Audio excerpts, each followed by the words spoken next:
Why they're called sixes? Hey. Thank you for coming. Listen, just sit down. Um,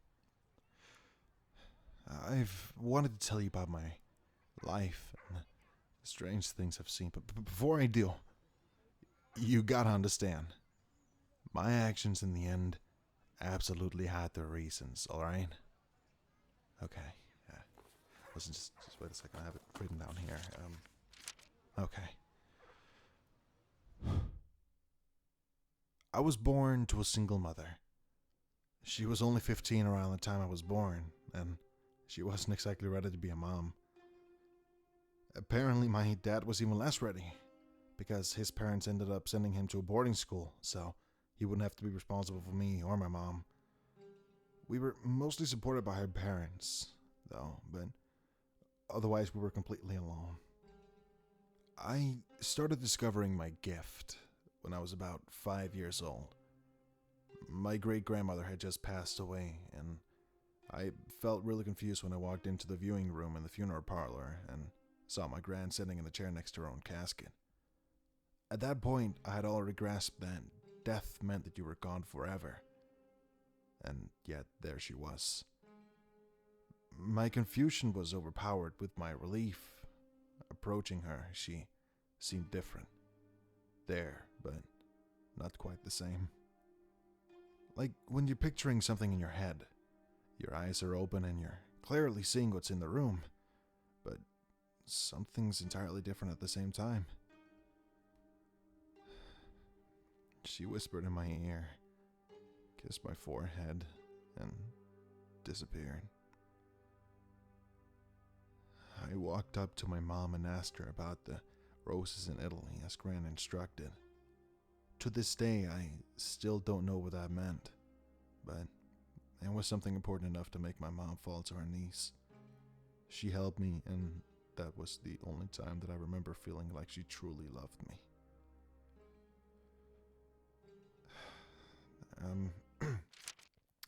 As I grew, my gift became a little more apparent.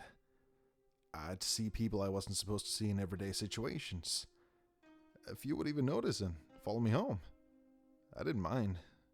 None of them ever imposed or tried to harm me. They just wanted company until they figured out how to move on, or they found someone who was more interesting to follow around. I'd talk about it as if it was normal. My mother put forth no effort to stop me, but still acted embarrassed when I did it around other people. No one took it seriously, though. Not like Mom did. Honestly, I think she feared me for a while. When I was about 8, things changed. And it was all due to Mom meeting a man named Mike. He was lanky and smelled bad and talked too loud. Still, he had a more stable job than Mom did, so she fell right into his lap. He wasn't a horrible guy at first, just kind of greedy. My mom told him about my gift, and he came up with this master plan to use me as a pay peg.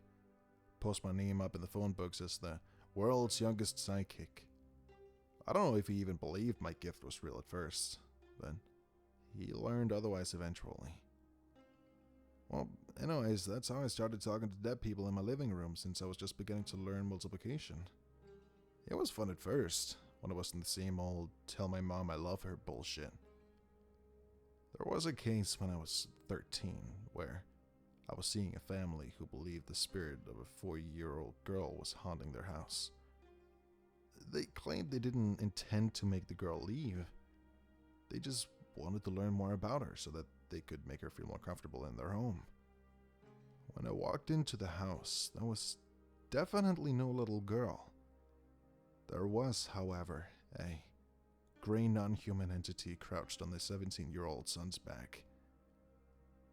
Its skin looked like paper, and its eyes were fully blood red. It came in human-like shape, but it was far from human.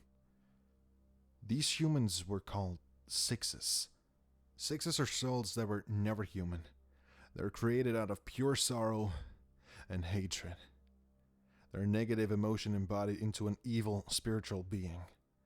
They can project the actions of human spirits to confuse their hosts, make them think they're just victims of a normal haunting. Human souls cannot hurt you unless they're extremely sinister, like Bundy sinister. Sixes, however, oh yeah, they can.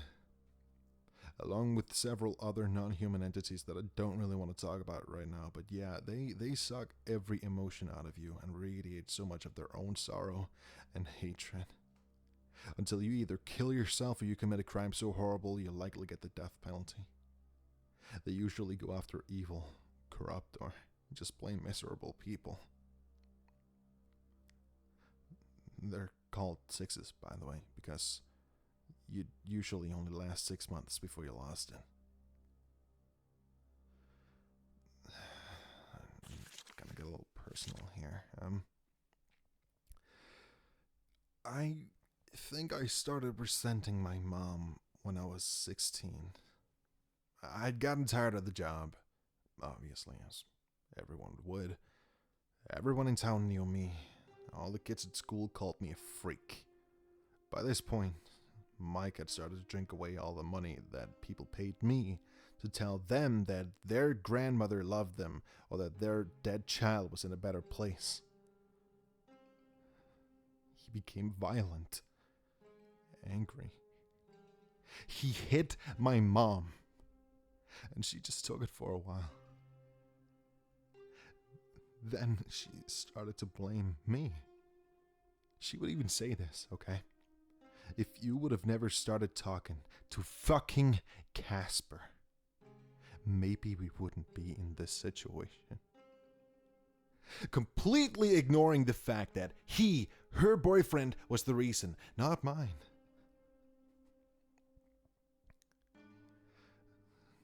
Not long after that, he stopped hitting her and started hitting me. Then she did too.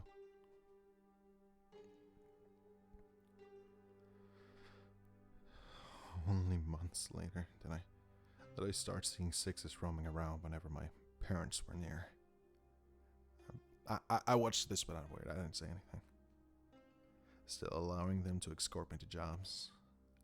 At first, the sixes would stay far away. I'd see them out the window, across the street, whatever. They crept closer as time went on, though slowly, very, very slowly.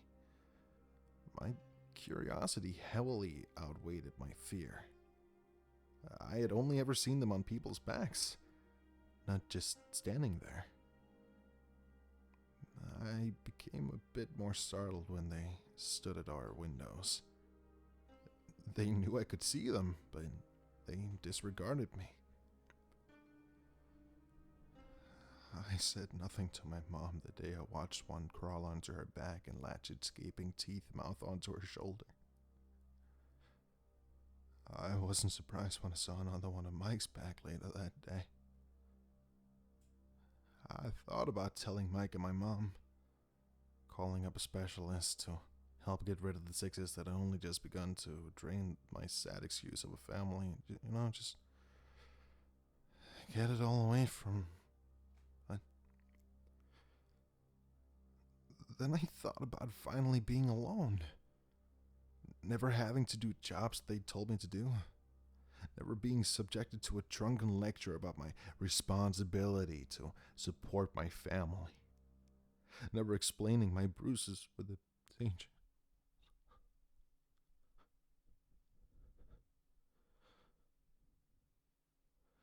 So, I didn't tell him. I just sat back and I enjoyed the show.